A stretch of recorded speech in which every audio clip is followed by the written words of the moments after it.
देश में एक और जानलेवा वायरस की दस्तक। जी हाँ, नमस्कार, मैं प्रदीप हरसवाण। दरअसल देश के कुछ इलाकों में एचएमपीवी यानी ह्यूमन मेटान्यूमो वायरस की दस्तक के मामले सामने आए हैं। अभी तक इस वायरस से संक्रमित 3 केसेस रिपोर्ट हुए हैं, जो कि देश के दक्षिणी हिस्से यानी कर्नाटक में मिले हैं। इस वायरस को चीन आयातित बताया जा रहा है, क्योंकि इस वायरस के जो शुरुआती केस मिले हैं वो चीन में मिले हैं। अब देश के दक्षिणी हिस्से में इस वायरस के 3 मामले रिपोर्ट होने के बाद उत्तराखंड में भी अलर्ट जारी किया गया है। उत्तराखंड राज्य के स्वास्थ्य विभाग ने इस बाबत एक एडवाइजरी जारी की है। यह एडवाइजरी सभी जिलों के जिलाधिकारी और मुख्य चिकित्सा अधिकारियों को भेजी गई है, जिसमें कहा गया है कि इस वायरस से बचाव के लिए, इसके नियंत्रण के लिए और इसकी रोकथाम के लिए खास एहतियात बरती जाए।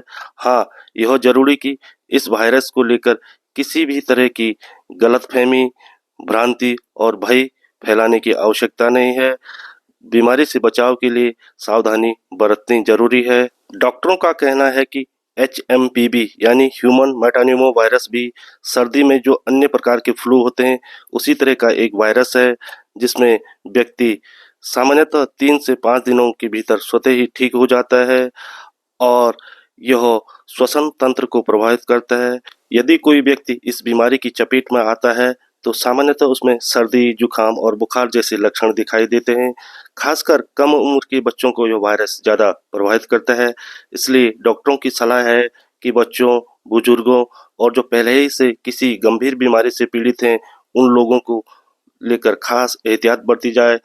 उत्तराखंड के स्वास्थ्य मंत्री डॉक्टर धन सिंह रावत और प्रभारी स्वास्थ्य महानिदेशक डॉक्टर सुनीता टम्टा ने भी आम जन से अपील की है कि वह इस वायरस को लेकर घबराए नहीं और इस वायरस की चपेट में आने से बचने के लिए खास सावधानी बरतें, एहतियात बरतें।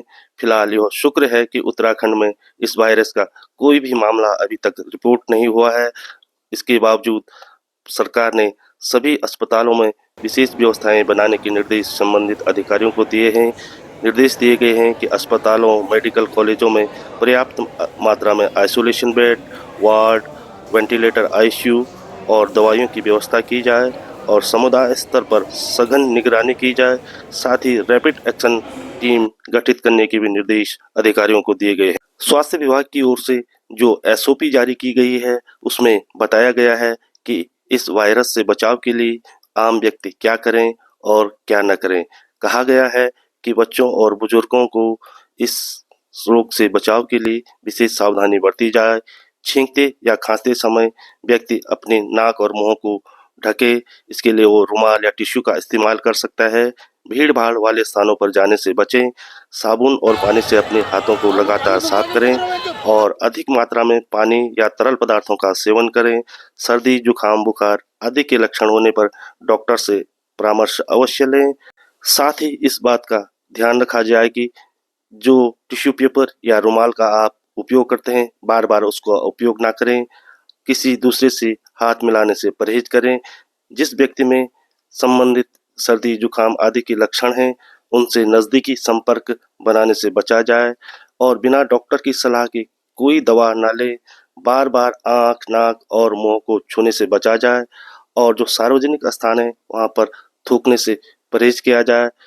संबंधित विभागों के अधिकारियों को निर्देश दिए गए हैं कि एचएमपीवी के बारे में जो एडवाइजरी या जो एसओपी जारी की गई है, उसका पालन सुनिश्चित करवाया जाए।